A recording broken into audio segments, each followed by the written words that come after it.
Assalamu alaikum wa rahmatullahi wa barakatuh. Mbanirizaako nnyo ku Extra Digest mugoba nsonga ne Businessmind as well. Olunaku olwaleero olunaku lwa kusatu gy'osinzira okubanga otulaba nkugamba nti tukomyewo nate era nga it's a beautiful Wednesday.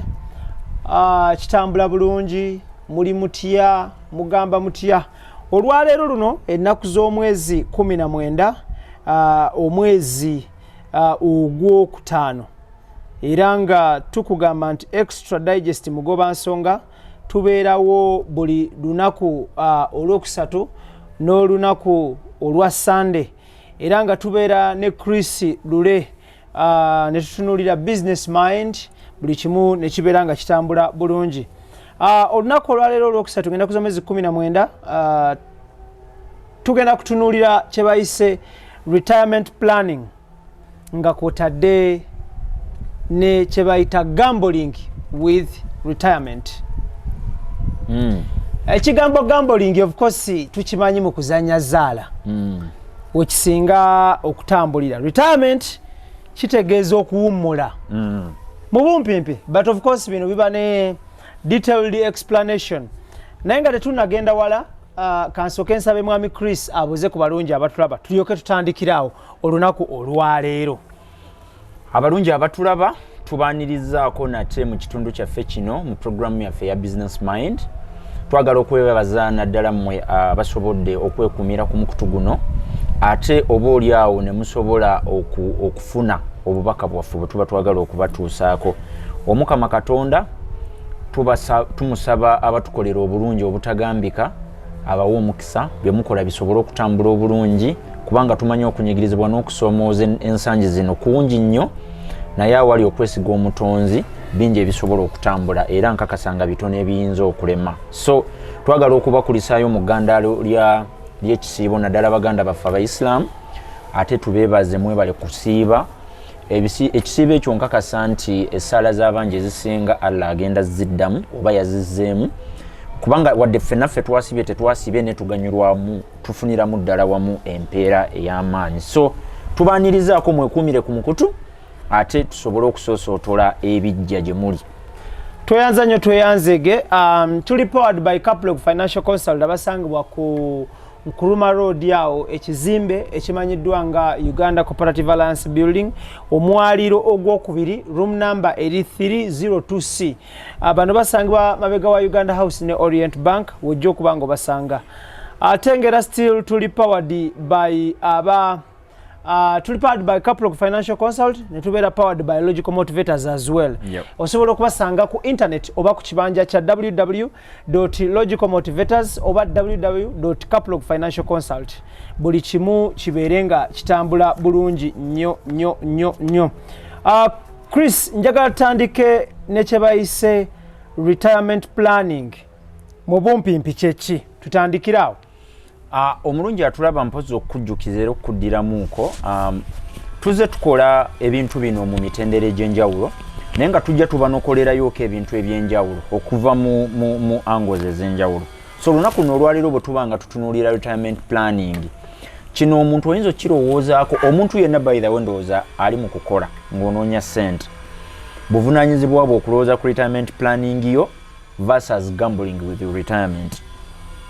Okuteekateeka okuwumulako oba retirement planning nadiyigiise enteekateeka ekolebwa omuntu oba institution oba ekitongole okuwumuza obulungi abakozi baakyo oba n'omuntu sekinoomu okwewumuza ng'asigazizza ekitiibwa kye kyabadde alina nga ye omukozi ng'era asobola okubeera mu bulamu bwe bumu bw'abadde alimu ng'akyakola.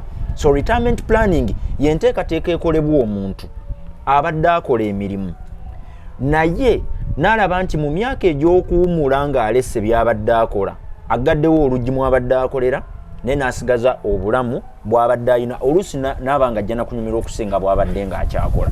Ekyo ye retirement. Then retirement gambling with retirement. Yeah, gambling with retirement. Ye muntu okuba nga abadde akola n'atuuka mu myaka egiwumula n'atandika okutunula east west, south ne north, right and left and center ng'alaba mbutufu kyazaako takola ki talina. Era ebiseera ebisinga abantu bano bafiiriziddwa omuwendo ogusinga obunene wano bakimanyi. Sente ze bafunira mu kiseera ekyo ng'agezaako kugamba olingana retirement ye ezisinga zonna zifudde ettogge. So naali bakubiriza era naali basabye twesibe nnyo okupulaninga ennyo era okuteekateeka empumula yaffe okusinga okugizannyira mu zzaala. Okay. Yes sir. Kale tweyanza nnyo tweyanzege tutunulira retirement planning ne gambling with retirement. Era nga bingi nnyo betugenda okubanga tumanya at the end of the day. Bannayuganda abasinga n'abantu abasinga balowooza ekigambo retirement it is entirely to do with money. Oyinza kubajjamu otya endowooza eyo n'okubasiigira ebika bya retirement byebiriwa because abasinga balowooza retirement because abantu aba basavinga mu organizations oba companies. MD, HR, accountant, prepare so and so's retirement package. Tebeera nti bakukolere photo frame nene bateekemu ebintu byokoze. Tebeera nti oba bakole ki but basically always ogerogera boti nti tukuteredde retirement package mu banka ya $1,000,000 $2,000,000 akawumbi kamu depending on the size of the organization and what you've been doing in that organization. So njagala otunnyonnyole biki ebiconstituting retirement if it is not money and if it is money why money alone if it is money alone if it is not a money alone what else? Okay, IBRAH neyanziza nnyo ekibuuzo ekyo actually omulamu ogwambazizza bulungi. Tulowooza nnyo mu bulamu nti retirement zibeera ssente zokka. Kyova olaba nti ebiseera ebisinga abantu omuwendo ogusinga ogw'abantu abangi bamanyi nti omuntu okuritayalinga ateekwa kuritayalinga na package ya ssente zokka. Retirement kintu kinene nnyo oba retirement planning kintu kinene nnyo obwenkaniddeawo nti kirina aspects endala abantu ze babadde batatunuulira naye ate nga nkulu nnyo. Aspect esooka mu retirement nga tuggyeko ndowooza ssente naye nga nazo nja zoogerako tulinawo aspect ya time obudde mu biseera byaffe bino IBRAH nga tukola nze naawe tulina ekintu kye tusinga okwerabira ebiseera ebisinga buli lw'obanga totadde into consideration obudde bwo butya bwogenda kubumala mu myaka emikadde kikulowoozesa nti ng'okyali mu myaka emivubuka nteekwa okwebaka essaawa 10 kubanga akakwakulizo kali bwe kati bwewebaka essaawa 10 mu myaka gy'ekivubuka beera sure nti oteekwa okwebaka essaawa 6 mu myaka gy'okuwumula awo tewali science bwewebaka essaawa 6 oba 4 mu myaka gino egyaffe emitomo tukyalimu tutobera mu tukolera ennyo kibeera kitegeeza nti oli mu kuimprovinga ku budde bwo in fact save okukizza mu lulimi olwangu nti the only way gy'osobola okubeeramu n'obudde obungi mu retirement yo otandika obusavinga ng'okyali mu myaka kati gye tulimu. Njagala tutunuulire the aspect of time. Reduce your sleeping time. Tutunuulira retirement of course. Tutunuulira forms of retirement. Issue ya time eno oyinza kwongera otya okuginnyonnyola omuntu atulaba because abantu ebiseera bino ebyensangi zino benyumiririza mu tulo. Abanakeera ku makya nagamba nti twebaka otulo alinga avuganya n'abafu.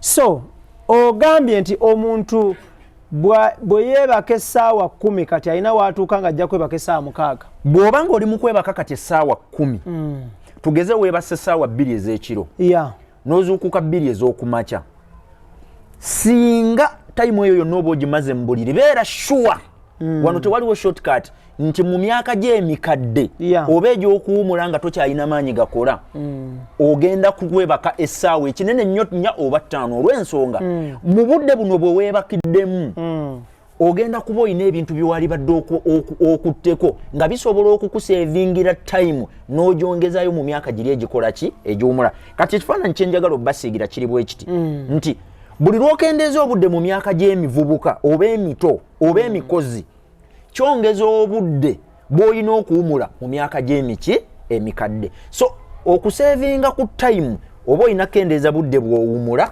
n'oyongeza ku budde bw'okoleramu olw'ensonga nti omuntu mu bulamu ayita mu stages ez'enjawulo.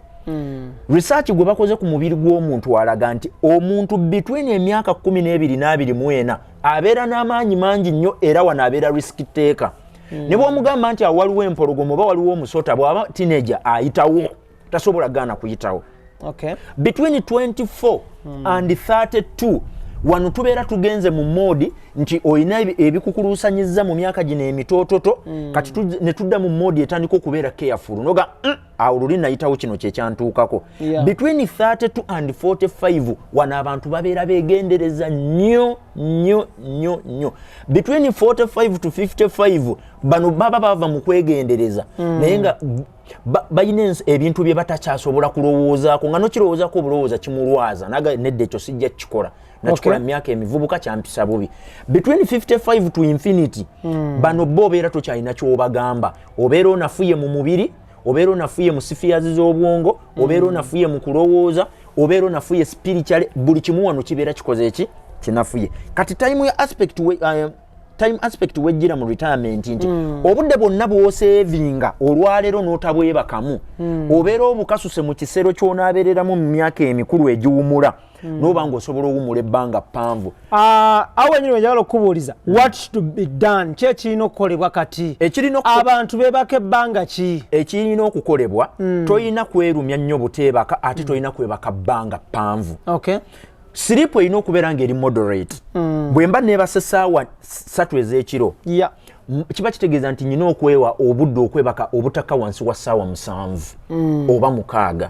Ezo essaawa zimala omuntu bulungi okuwumula either n'ozuukuka 10 oba n'ozuukuka 9 oba 11 n'ogenda n'okola emirimu. Naye bw'oba oli myaka gyange emivubuka ng'okyebaka ssaawa 3 n'ozuukuka 2 oba 1 zikusanze. Kyova olaba nti ebiseera ebisinga abantu baffe bano bakitaffe be tuyita ba baby boomers abo abali mu myaka giri emikulu bw'olwaleero bw'oyogera ku bintu bino bagamba tonnaba bitegeera bw'onaatuuka myaka gyaffe ojja bitegeera naye aspect ate gye batatunuulira yali emu ebintu bino byali byetaaga okwetegereza nga baali mu myaka gyaffe naye ate bo batandika byetegereza ng'emyaka gimaze okukola ki okwambukamu kati awo kikalubamu viga n'amaanyi n'okulowooza na buli kimu n'okubeera omugezigezi bye wayina at 2030 si by'obeera nabyo ng'oli mu 50-60s. N'olw'ensonga eyo tukendeeze ku budde bwe twebaka tubukwate tusitule bwe tukendeezeza tubusuule eri. Kyova olaba nti omuntu yeetaaga calculator emukubira naga nti bwe mba nsevinze essaawa zange 2 ku buli lunaku ne nzisindika mu myaka gyange emikulu wentuukira mu 50 okudda waggulu nja kuba nsobola okuwumula essaawa zange 8 kuba wano amaanyi gaba gakendedde. Omuntu w'emyaka 7 ekikuzukusa essaawa 9 ogw'ekiro kiba ki. Njagala tutunuulire another aspect that is tutunuulira aspects eza retirement kwetambulira. Tukulaga it is not only what is not only money. So aspect kyendala gy'oyina tuginnyonnyola abantu eyo eya health ebyobulamu ne bw'onaaba ng'osevinze ssente ng'olina retirement account oinvestinze mu retirement investment funds ne bw'onaaba oinvestinze mu buli financial asset class yonna ne performinga bulungi nnyo ng'ekuba 15% amagoba annually n'okuŋŋaanya ssente ezitalina naye obulamu nga tolina ssente tezigenda kukutaasa.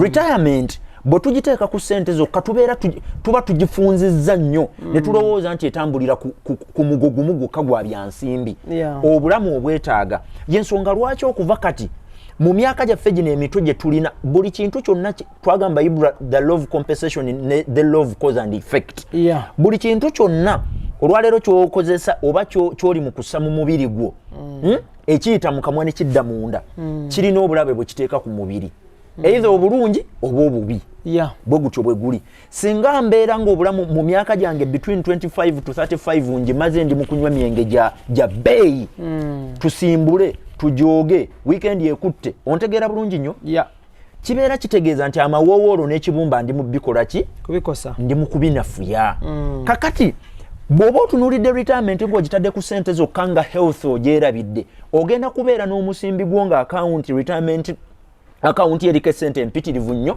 naye ng'oli mu kubatolinga ndwadde enkambwe ova muli n'eddwaliro ogenda mu ddala kati mu kifo ky'okubeera mulimu omuntu ajja okugamba nti eyo nteekateeka ya mutonzi bw'atyo bw'aba asazeewo kibeera kirungi nnyo bw'oba olinnye ennyonyi wadde ng'okimanyi omutonzi alina enteekateekayo nti togenda kufa leero n'otambula ng'olina bazita parachutes nti in case of anything osobola okuvaamu n'ogenda ku ttaka oba bw'oba olinnye eryato tukimanyi bulungi nti enteekateeka y'omutonzi gye tuli agenda tukuuma nga tuli safe naye bw'ogenda ku lyato bakuweerawo bagiyita batya life jacket kati life jacket mu by'obulamu gy'oteekwa okuba nayo mu myaka egy'obuvubuka kwe kumakinga sure nti you're living a healthy lifestyle olya bulungi onywa bulungi teweerumya teweekubako njawulo abamu bagamba sijja kulya kyamisana kandi ekibu kimu oli mu kutereka alusa zogenda okujjanjaba mu retirement ate zibeereza ssente nnyingi lya mu budde lya kyoyagala lya ebintu ebirungi kikusobozesa nti mu bulamu buno ebintu by'onaaba tosobodde kukolera mu myaka gino osobola okuggyako ettundutundu ly'obulamu n'obyeyagaliramu mu myaka emiki sirina kintu kye neegombanga kulaba abasajja bakulu bali mu myaka nkaaga nga balina envi naye nga bagenzeeko ku maato bali mu goofu bazannya naye ng'abantu ab'emyaka abantu abali mu myaka gyabwe bakyali wansi downtown Kisekka bayiri basipeya wa mmotoka nzeyo weetaaga kataala pira tuguggyeko tukube jjeeke buli muntu gw'olaba ng'ali mu myaka egyo egikuze ng'alina ebintu olwaliro byakyakola kitegeeza waliwo stage y'obulamu we yayirina omanyi bano tebaagala kuwulira mazima bw'ogoogera bakuyita mubi naye nze nja kugoogera kubanga nkimanyi amazima mugeetaaga okugawulira emyaka gino gye tulimu IBRAH gy'emyaka omuntu gyeyeetaaze atunuulire healthwise bintu ki ebikosa ebiyinza okukosa obulamu bwange singa mbeera ntegekera buwangaazi tuve mu mboozi egamba nti singa neetegekera obuwangaazi waliwo omusajja yangamba nti oyambala elementi n'ofa siriimu neweewala siriimu n'ofa booda nambuuza kati tukole ki ne mugamba ekituufu ekyokukola kukola kintu kituufu mu kiseera ekiki ekituufu. Thank you. Njagala tutunulire aspect endala omulungi atulaba tuli extra digest mugoba nsonga program Business Mind olunaku lwakusatu olwaleero luno 19 ogwokutaano 2021 z'ennaku z'omwezi tuli ne chrislule tutunulira kye bayise retirement planning era nga tutunulira aspects ezikola retirement onayo aspect endala 2-3 tudduke aspect endala ya relationships kati mu retirement aspect eno relationships in what sense abantu bogenda kati kantunuulira olwaleero abantu boli mu kuwangaala nabo IBRAH njagala obeere piki era ne choice yo ku bantu bosazeewo okumala olugendo lw'obulamu bwo nabo obalonde nga kwagala wabula simbeera ye bakuwadde naye ng'obalonze noga nti obulamu bwange ngenda bumala ne Idris ne Papa Mugoya ne Tone Sennabulya ne Keith ne Chris mbalonze bulonzi so simbeera yekoze eki yensindikiriza okuba then abantu bano bw'omala obbafuna bw'oba ng'oli mu kutegeka retirement planning abantu b'osazeewo okutambula nabo olugendo lw'obulamu bwo balowoozeeko past myaka 5 okudda waggulu past myaka 5 tugenda kuba tukyalina nkolagana ki nze nabo bw'obeera toinvestinze mu nkolaganayo n'abantu bano ogenda kutuuka mu myaka emikadde ng'abantu b'olina okubeera nabo be bantu boyina okusasula bajje bakubeerereko awaka owone ekiwuubaalo kubanga relationships zino tuyina kuzina kyaringa kuva mu myaka gya buvubuka olwaleero Idris atayina ssente mpa kyakulabirako olwaleero kale kangeze ku Kenya olwaleero Kenya atayina ssente ayinza okuba mukwano gwange but he is not a finished product is just works in progress ayinza tuuka mu myaka 45 nkaaga nga atayina nki mpitirivu bwe mba namuinvestingamu obudde bwange n'omukwano gwange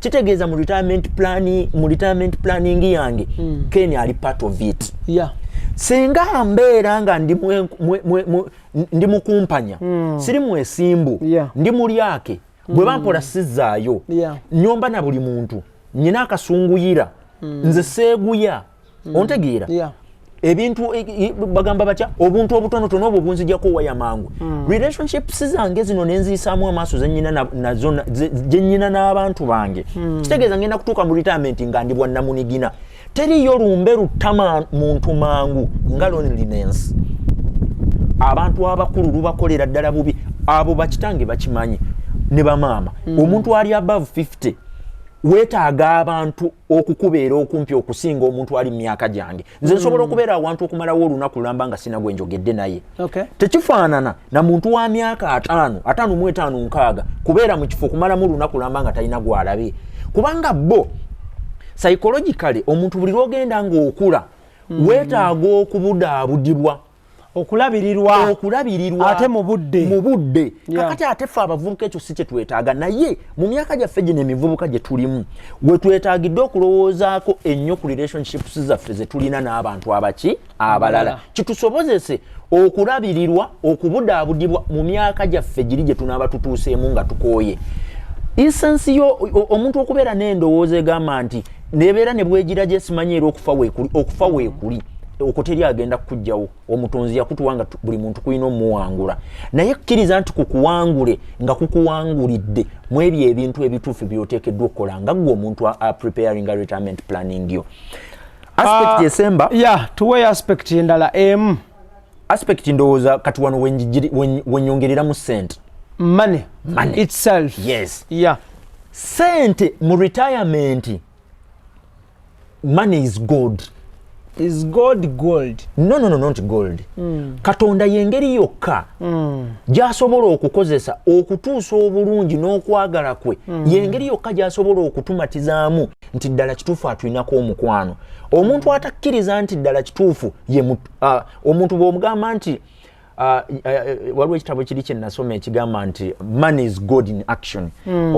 Omwami omu n'aŋŋamba nti bw'oyita sente Katonda obeera omunafuyiza nnyo tekitegeeza nti sente ye mutonzi wabula kitegeeza nti engeri yokka IBRAH kino ngenda kuleeta kyakulabirako abantu abasobola okukutendeeza ne bakuyita taata otuzadde ssebo be bantu b'osabira oba be bantu b'owakka sente of course b'owa sente anti sente bw'ofuna sente newobeera wa myaka 3 abakusinga obukulu bonna bakuyita muzeeyi. Thank you. Kati tuleme kwebuzaabuza kwebikkako na bintu butagala byogera nga bwe biri.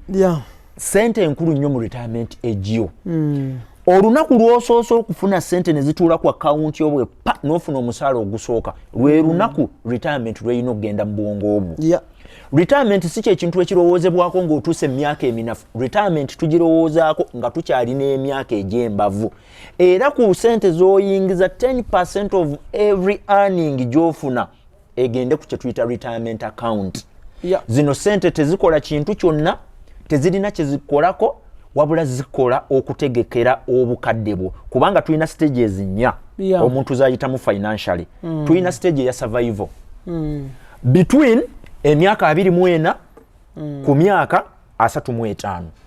Wano ebiseera ebisinga emirimu kyovola abantu ne bwe tuba tugenza okukola interview bwakubuuza what can you do for us, ebiseera ebisinga tugamba anything kubanga wano you are looking for survival. Wano ekibaawo kyonna olina okukikola kubanga olina obuvunaanyizibwa, oluusi olina omukyala, oluusi olina omwana, olina okumakinga sure nti wooli obulamu obubeeramu ng'olinamu kasente. Stage ey'okubiri tugiyita career development. And eri between 35 to 45. Mu career development wano nga tuvudde mu survival omuntu wano otandika okupiikinga IBRAH bw'onaatuuka myaka 35 okudda waggulu simanyi oba ogiwezezza otandika okutunuulira ebintu ebiri mu line with your career. N'ogamba nasoma mawulire ge ngendo beeramu wano oba opiikinze choice n'ogamba kati mu career yange ey'amawulire wano sivaawo kubanga nkakasa amaanyi gange wegakola ki wegali. Tuyina stage endala ey'obulamu gye tuyita passion.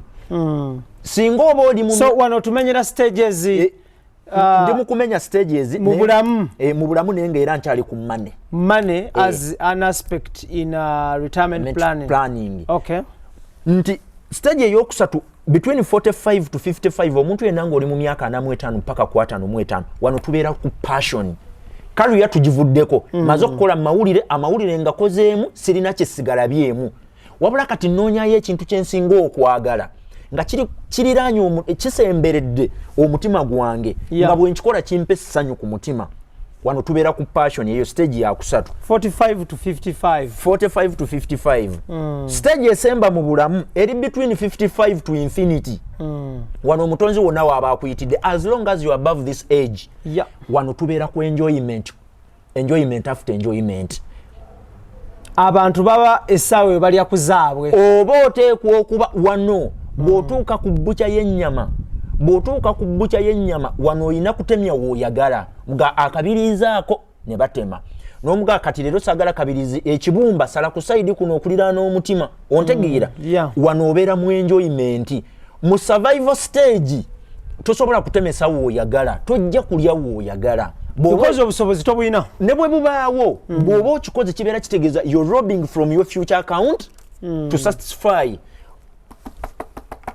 the present enjoyment, which is bad. So stages nzimenye zirinya: survival 24 to 35, career 35 to 45, passion 45 to 55, 55 to infinity. Wano tuli mu enjoyment. Bw'oba osusiza emyaka 5 mu 5 nga temuli mu nteekateeka yeeyagala, retirement planning yo yakufa bwereere era gwebeerako birala by'olowooza, kubanga bw'obanga osusiza emyaka 5 mu 5 tukusuubira okuba wano ng'otusaba bazzukulu obeereko nabo. Abazzukulu tebakyalira muntu atalina ssente, tebalinnyayo. Ate mu money aspect mu retirement nabagambye 10% of every earning, buli ssente yonna gy'oyingiza ebitundutundu 10 bwe muba musobola okuwaayo ekimu eky'ekkumi mu masinzizo gye musabira, muplaningire mu kifo ky'okunoonya abantu babasabire ku myaka 5 mu 5 going onwards, musobole okubeera mu bulamu obulungi. At least tereka 10% ebeerewo, essaala ekusange nga akasente kuwe kati weekali. Okay. Yep. Tuli ku Business Mind Extra Digest mugoba nsonga, it's a Wednesday. Tutunulira retirement planning ne gambling with retirement.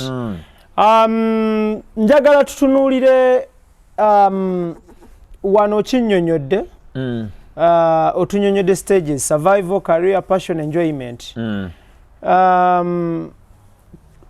Kyawukanira wa na myaka ki egirina okukola ki? Kyawukanira wa mu myaka ki egirina okukola ki? Egirina okukola ki? Case in point, kyentegeeza nti gino emyaka girina kukola kino, gino girina kukola kino, okitegeera byawukanira wa? Okay, kati mu retirement planning nyinza okuba ekibuuzo kyo bwenti wenkifunye. Mu retirement planning zino generations zinyandooza nziiseewo. Of course. Generations zinya zino mu retirement planning ziri very important. Okwetegereza obulungi n'okusobola okuzitegeera na biki by'olina okukoleramu. Tulina kye tuyita ba baby boomers. The baby boomers bano be bantu abaazaalibwa mu 1900 ku 64. Yes, that is mu biseera bya Ssematalo owookubiri ng'afundikirwa. Okay, tugende maaso. Era nga saawa eno bali mu myaka 5 mu 6, 5 mu 7 bagenda kuba 6. Bakubidde ddala. Actually 6 bakubye bali babeera between 57 to 75. Okay, yeah. So ba baby boomers bano abali mu myaka egyo right now, kati bano be balina crisis ya retirement planning. Crisis? Bano crisis bagirimu era bo bennyini bakimanyi nti ne funds zennyini ezaabaweebwa nga ettundutundu ly'okukola mu bulamu bwabwe liweddewo, sente zino zibadde mismanaged. Abamu sigambye bonna, abamu zibadde mismanaged, oba oli awo ne baagala bafune financial literacy gye baali bafunidde mu myaka mu generation za ate endala ez'emabega, naye ate nga baagala gifunira mu myaka egimaze okuwumula.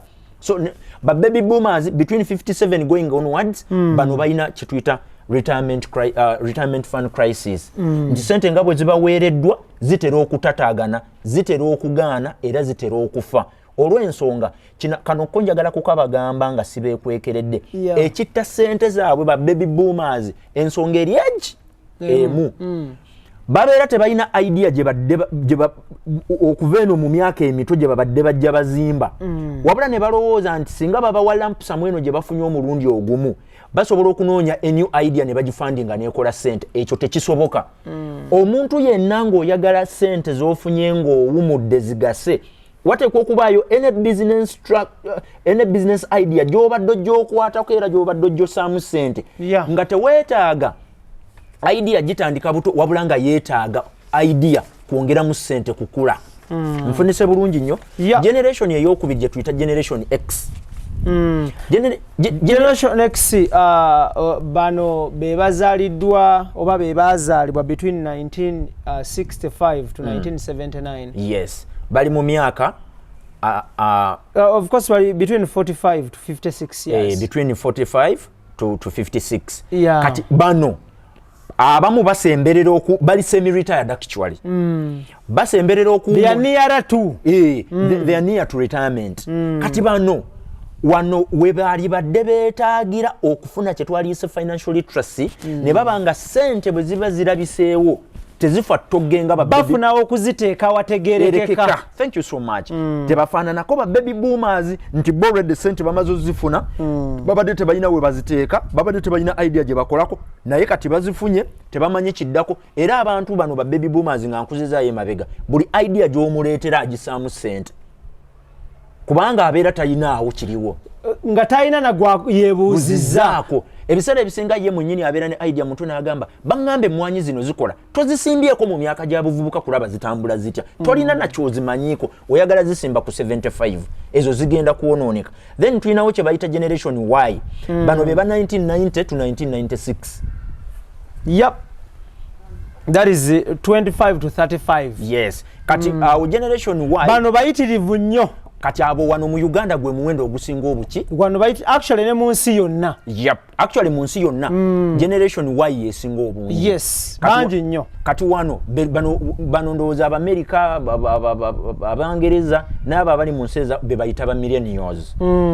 Abali mu myaka egyo emivubuka bano bo ekigambo retirement tebaagala na kiwulira kati n'emboozi gye nnyumya gye bali balabira ddala ono comedy bagirabanga film eno comedy bino byenjogera temuli magezi era oli bwabiraba ng'oyogera ku retirement at that age ngaga ono atugamba ki tagenda kifiiringa kati but this is the right time actually.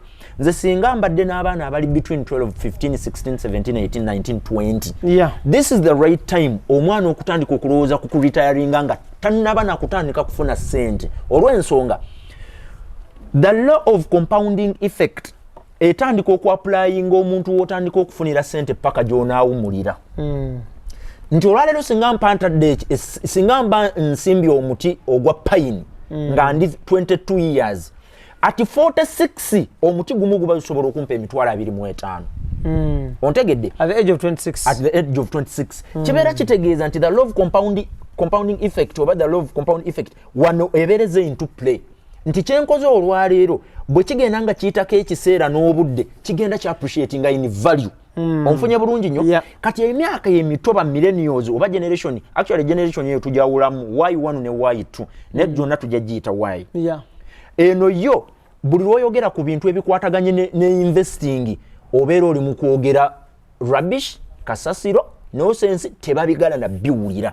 So nga gino gye emyaka gye tulina ba millennials kino kye kiseera kye balina actually okulowooza ku investment planning, retirement planning, ng'omuntu alina emergency fund account, omuntu alina retirement fund account, naye mu myaka egyo egyamba millennial ebyo tebabikola ki?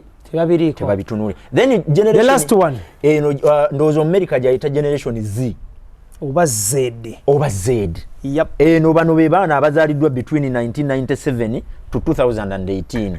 That is between 6 to 24 years. Yeah. Kati bano bo be basimbula ennaku zino ng'enjogera bweri tusimbudde. Bano bo buli akagwa mu actually bo bano saving ewaabwe takola. Batambulira ku musingi ki? Bano omusingi gwe batambulirako buli ekiyingira kino bafuluma. Kyova olaba nti nabagamba Abasomaali bwe babeera investing Abasomaali abayindi bo bamanyi myaka ki gye bateekamu ssente. Between 18 to 23, 24, 25 bano tebatereka ssente nga bwe zimuyingidde bwe zimufulumamu kubanga ne financial education gyafunye ewaka mu bakadde ne gyawangaalira talabayo kusevinga. Yeah. Ontegeera buli ezimuyingira zimukola ki? Zimuyitamu buyisi. Zimufulumamu obufulumi. So generation zeezo nga bwe nzibamenyedde twatandise ne ba baby boomers nti bano bali mu myaka egifunye ssente zaabwe naye zitagadde 57 ku 75 ne tujja ku generation X. Yeah.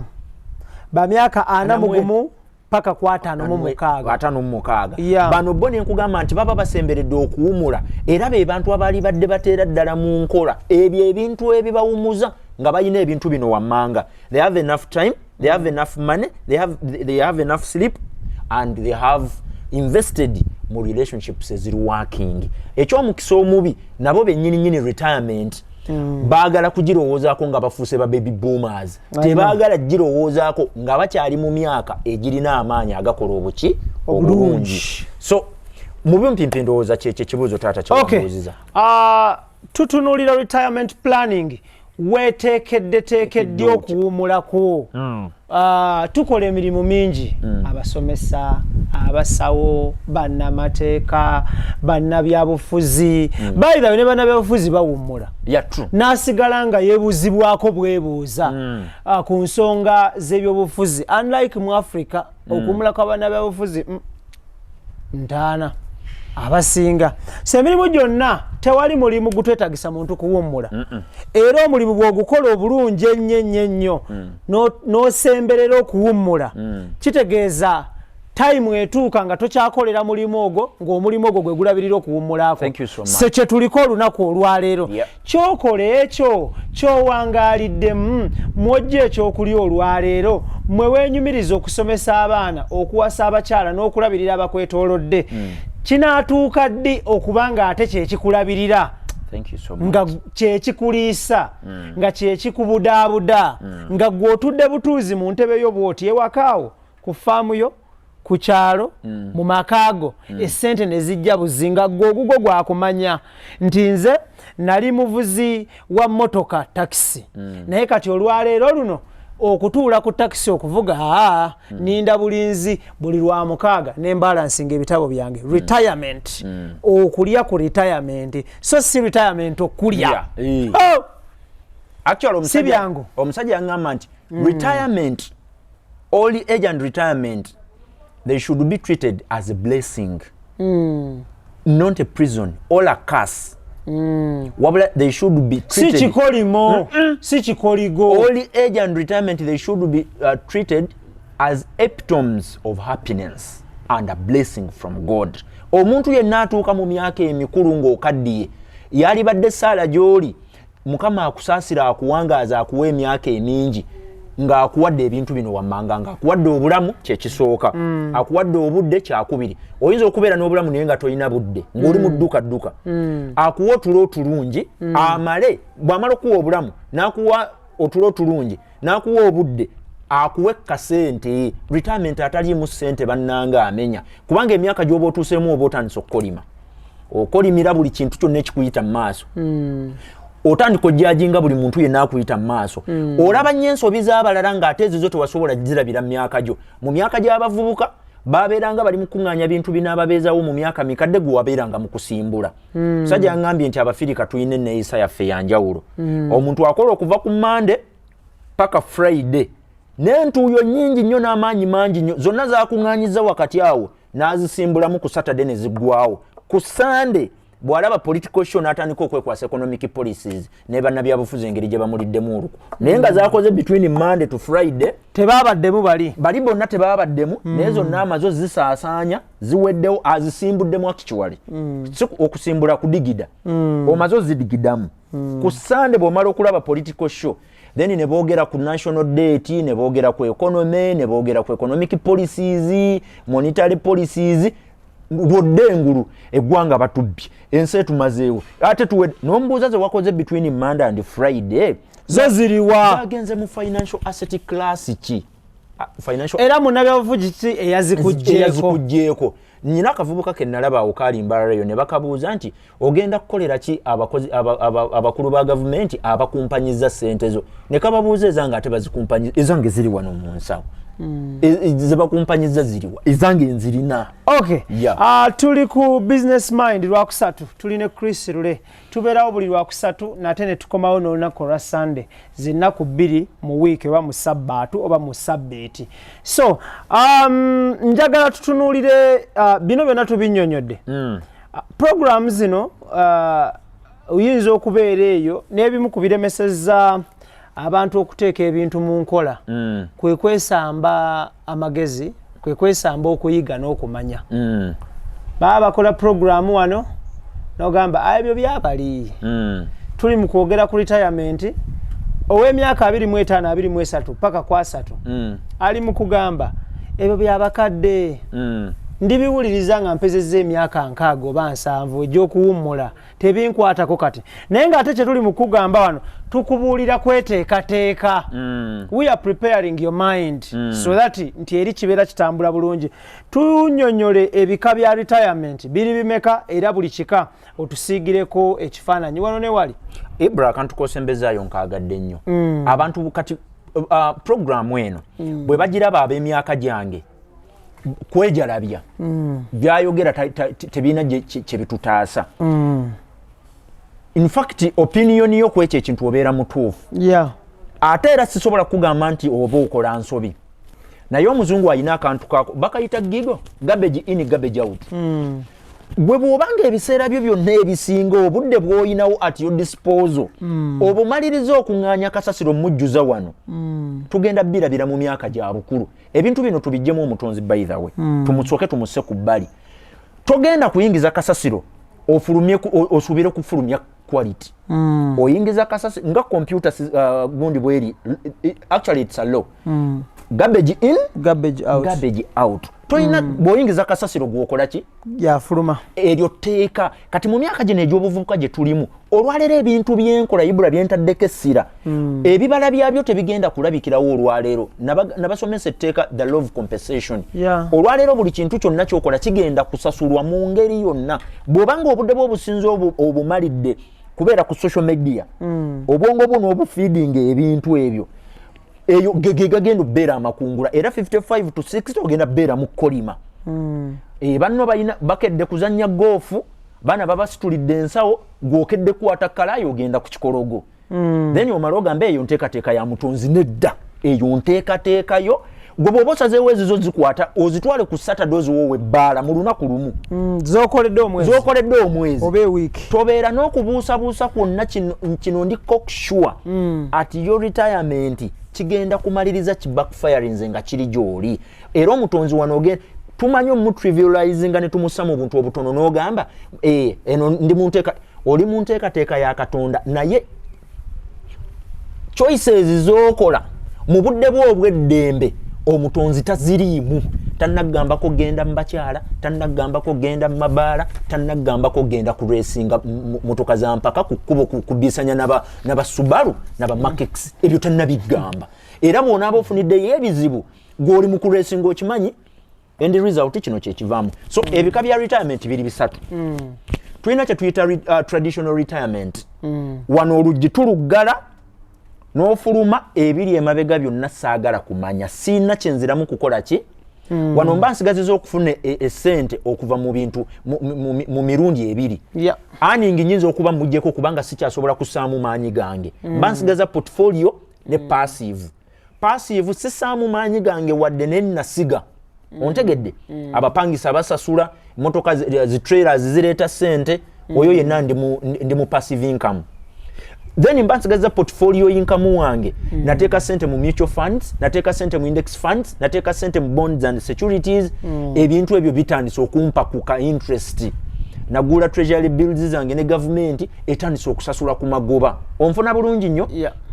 zengeri bbiri ezo traditional nzigaddewo I've clicked my age eya retirement 55 si eya Uganda ntuuse ku myaka gyange 55 akajinkagadde nze nzize waffe ngambye empumudde sirina kyembeetaaza njagala genda kuwumula tulina semi retirement wano ye muntu okubanga atuuse mu myaka ali awo mu myaka egiwumula bwawumula bwaddayo n'ava ku mulimu gwa gavumenti ogubadde gumusasula ne bamusalayo then ne bamuwaayo ogwa contract naga wai kanjira ncapamu ontegedde contractual semi retired alinga awumudde naye ate akyali mu kukola ontegedde naye ekireeta semi retired butategekera butakola kye bayita retirement planning mu myaka mivubuka omutonzi mu nteekateeka ye ey'omuntu yes manyo guide teyagiwanze waliwo abagirina nange mwensoma naye sikikkiriza nti omutonzi yatugamba nti tuteekwa kukola paka lwe tuliva mu bulamu bw'ensi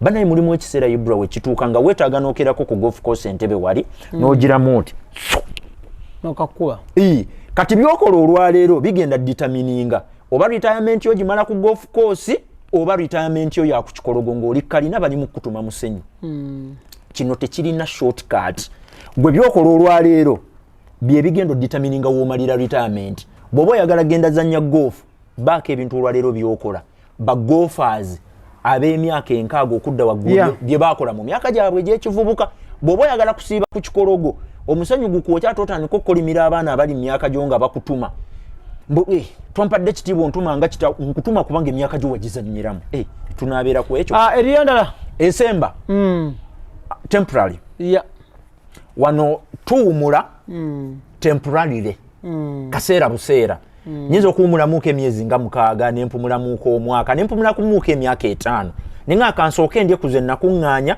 bwe ndaba nga zikendedde ate olwo nendyoka nkola ki nenzirayo nnoonye onfuna bulungi nnyo so ebika biri bisatu you can traditionally retire above 55 noddira ddala ewaka n'obivaako you can semi retire you retire ng'emyaka gyo gikiriikinze but noddayo n'ofuna ka contract era n'osigala ng'okola you can temporarily retire otuuse mu myaka egiwumula n'owumulayo emyaka 2 n'omala noddayo n'owumulayo emyaka 3 n'omala noddayo wonna w'oba osazeewo okuwumulira mu mbeera zino ez'emirundi 3 ze tulina eza retirement making sure nti ogenda ozituukamu embeera zino 3 nga retirement fund yo nkulu nnyo nnene nnyo esobola okusustaininga living expenses zo nesigazawo ne ssente z'ogenda okugabira ku bazzukulu abazzukulu bwe babeera babakyalidde mu maka gammwe abazzukulu tebakyalira jjajja mwavu ne bw'oba n'omukwano nga gutiiriko okujjako nga n'abaana obwavu babumanyidde naye omwana bw'aba amanyidde okubeera mu famire nga taata we bafunye kasente bwe banamutwala ewa jjajja nga teriyo kiriyo TV teri kulaba teri kunywa sukaali teri kukola abaana bajja kuddukawo beera jjajja yeeyagaza abazzukulu bo obeere mu ntebe yo nga weesuuba nga abaana bali nnyo eno badde eno bava ku balukoni badde eno naye abaana baleme kwekuba misooli kuba ekikongolira eriisa alireeta ekiwundu bannange nedda okay kale lastly nga tuwunzika tujja kutunuulirayoko ebintu nga 2-3 before we go tutunuulire kye bayise retirement account yebeera etya era omuntu ajeetaaga era ajeetaaza ki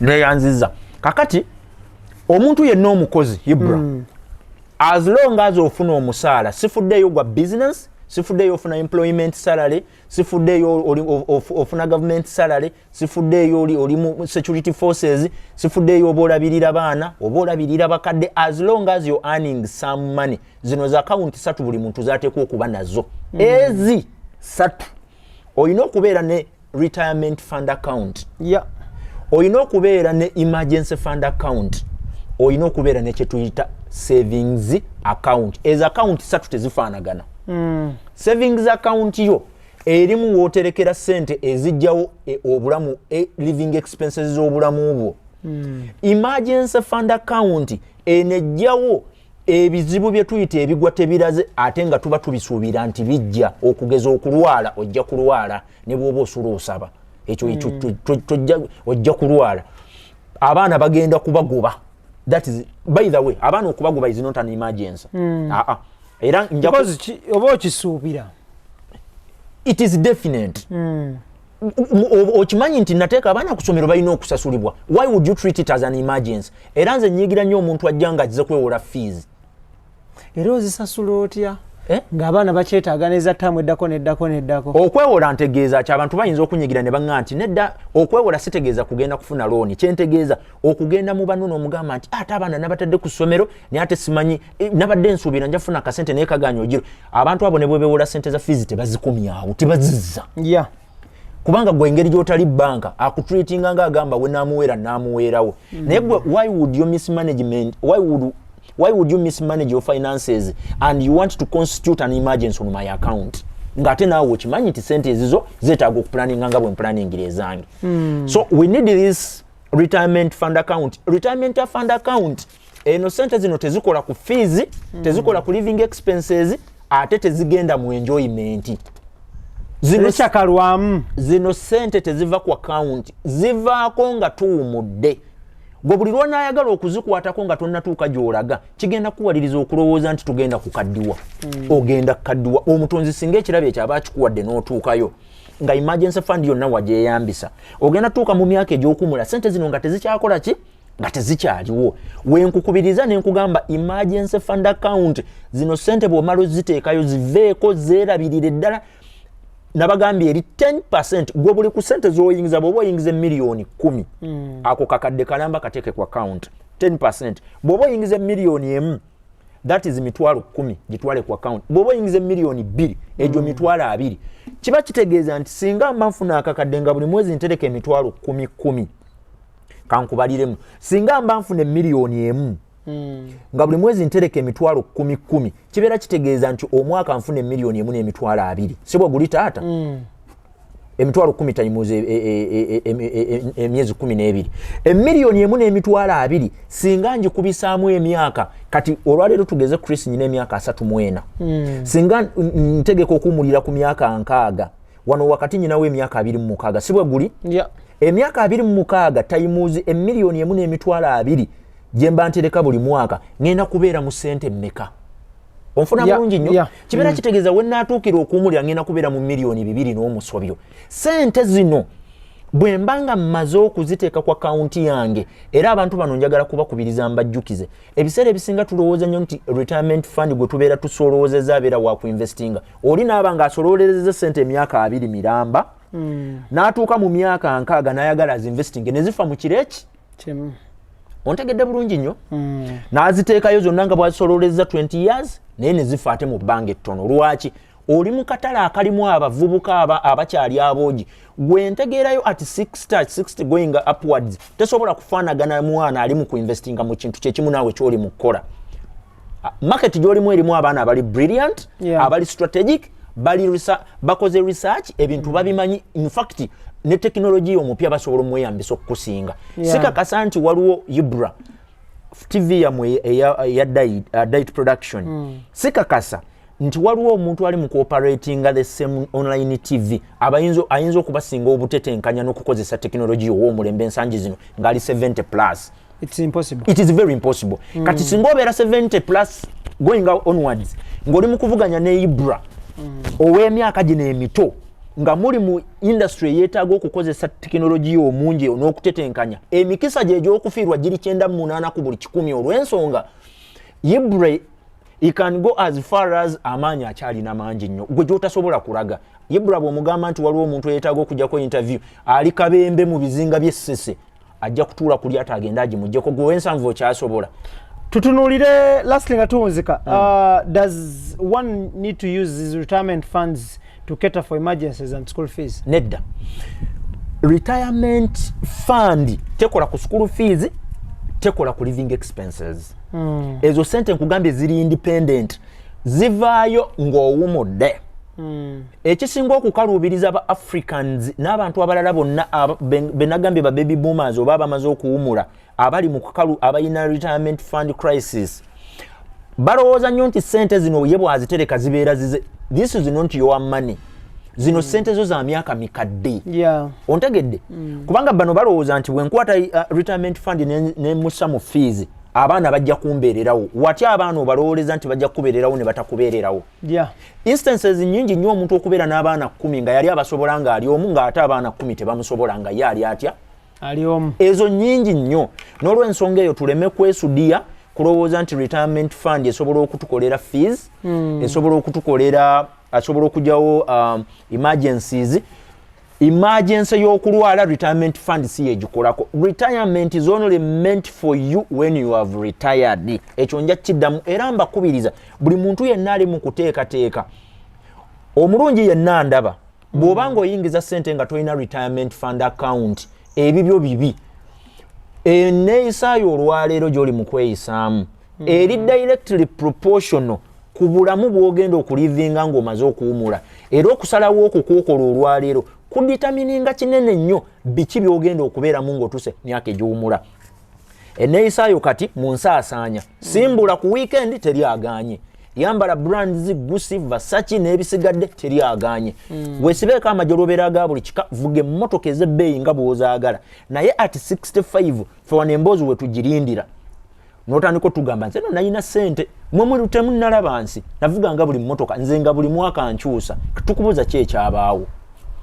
Vuga enkadde olwaleero osobole okuvuga emmotoka ennungi ng'otuuse emyaka egiwumula, kubanga ekyo ekirabo omutonzi agenda kikola. Akataleke kalasitule nga tuwunzika olwaleero luno. Waliwo abantu abali in line mu mirimu egy'enjawulo nga batunuulidde gratuity. Tutaminge gratuity as retirement fund, oba can gratuity be termed as a retirement fund? Gratuity kyeki? Ze sente company zeekuwa after a while ng'obadde osubscribing ne certain company ng'erina that aspect eddiza abakozi baayo. Kakati ebintu bino IBRAH bibiri byanjawulo. Ndowooza era abantu baffe baali agadde okukiwulira. Gratuity n'omuntu sekinoomu okuplaningira yo retirement ffe tulina okulowooza mu bulamu naddala abakozi. Buli muntu yenna asavinga ne National Social Security Fund NSSF. Kikwanguyira okulowooza nti ke bakuterekera kamala bumazi bwe banaazimpa sirina kirala kye neetaaga ezo nja kukozesa ezo. But what if sente ezo zivuddeyo ne zisangawo ezizo z'otegese? Embeera enaabeera etya? So nkukubiriza ngamba bwe nti organizations ne companies gye mukolera musevinge nabo musaakozi zammwe ez'enjawulo ez'ebitongole, kubanga buli kitongole kibeera ne saake yaakyo.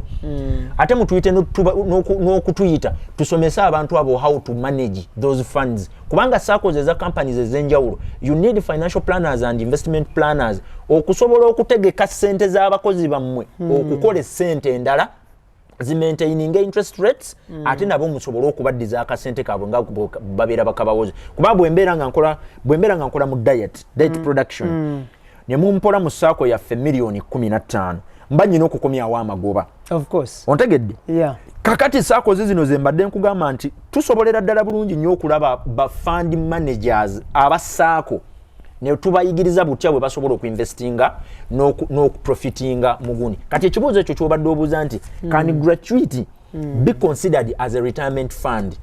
Yes, kituufu, it can be considered as a retirement fund. But entirely tosobola kukyesibako 100% n'ogamba nti nze kwensibya olukoba yagenda okubeera buli kimu wange. Kuba abakozi ba gavumenti abasinga naddala mu Uganda, kanjogerere Uganda gye mmanyi, omuntu bw'amala owummula ayinayo akasente either half a salary or a certain percentage esigala ng'egenda ku account ye buli mwezi bwe kiri okusobola okumukuumira mu bulamu obulungi. Kati bibiri bino bitambulire wamu as you working on your retirement fund. Ekitulemeseza IBRAH okutegeka ebintu bino ndowooza ogenda kumbuuza kiki ekiremeseza abantu okutegeka retirement planning mu budde obulungi. Ebintu bibiri tetulina ffe waffe wano mu Africa kye tuyita delayed gratification. Omuntu ekintu akyagala wakyagalira y'ensonga lwaki owulira nkola binnyumira, nze nkola byenjagala. Ontegeera? Sente zange yes, sente zo zikolamu bikunyumira, ozikolamu byoyagala era ozisaasaanya nga bw'onaaba olabye. Naye emyaka emikadde faawe tulindira emboozi etandika okuyitawo tunyumize nga bwe wayina essente. Ffe nga tubuuza zaalagawa nti nteekateeka ya Katonda. Abalala abaziwangaziza n'emyaka emikadde bo Katonda abaagala nnyo okusinga gwe. Okay. Tetugenda kubanga tusukawula, but when we come back on Sunday tujja kuba tutunuulira lwaki ensonga lwaki retirement eri so essential. Lwaki weetaaga okukola retirement planning mu budde, lwaki eri so essential. Tujja kutunuulira benefits za retirement planning, tujja kuba tuzitunuulira. Then tujja kutunuulira the basic commonly asked questions about retirement. Betunaba tukomyewo olunaku lwa Sunday. Tetugenda kubanga tusukawo olunaku lwa leero Lwokusatu. Nzikiriza tata mpisewo akalango. It's fine. Mudakiika emu. Kakati twagala okwebaza naddala abakadde abatuwadde abaana. Namba eyo by the way kyakulira ddala. Abaana bano tukyalina enteekateeka ebawa financial literacy class omuzungu gye yali badde ayise financial master class okutegeka abaana baffe okubanga bali financially woke kubanga bali financially literate tulowooza nti mu masomero ebintu bye tusoma birungi nnyo naye oluusi biyinza obutamala kati bwe twongerezaako ka financial class kano omwana kimuyambako nnyo singa IBRAH kibadde kisoboka buli mukadde yali badde n'abaana ng'ebintu kati nga byetwogedde ku seeti kuno omwana bw'abimanyira ku myaka 16 17 nkakasanga future ye oba ebiseera bye eby'omu maaso bitangalako okusinga bw'abadde nga talina kyamanyi ebintu bino ebimu bye twogera ku seeti kuno sikakasa nti mu masomero gyebiri ne bwe bibaayo tebabyambaza nga ffe bwe tukola ki so ennaku z'omwezi nga 26 omwezi ogw'omukaaga tugenda kubeera n'omusomo oba gye twaliise financial class oba master class oba financial literacy okusobola okwalayininga the teenagers financially basobole okutuuka mu myaka egyo egyawo wagguluko ng'ebintu babirabira ddala bulungi nnyo era nkubiriza virtually abakadde mu registering abaana bammwe tugenda kuba tukozesa olulimi Olungereza so n'abalina abaana abatategeera Luganda temweraliikirira abaana olulimi tugenda kubanga tuzitabula bulungi nnyo nga basobola okufuniramu ddala so mubatuleetere mubatuwe tubabangule bwe tunaamala okubabangula oba olyawo ebibala mujja biraba gye bunajjakaawo so mbeeyanziza nnyo mbeeyanzeege nsaba omutonzi abampeere kye musinga okwagala mbaagaliza kye munjagaliza ate buli muntu akole ku retirement fund account ye. Thank you. Extra digest mugoba nsonga ne business mind tetugenda kubanga tusikwano njagala kwebaza team gitambula nayo Idris Lukwago, Daniel Omugoya, Keith Kanabi ne Tone Senabulya. Then to the sponsors, logical motivators ne Caplog Financial Consult. Thank you so much. Mubere bulungi mwera batukwatagane onako ra Sunday.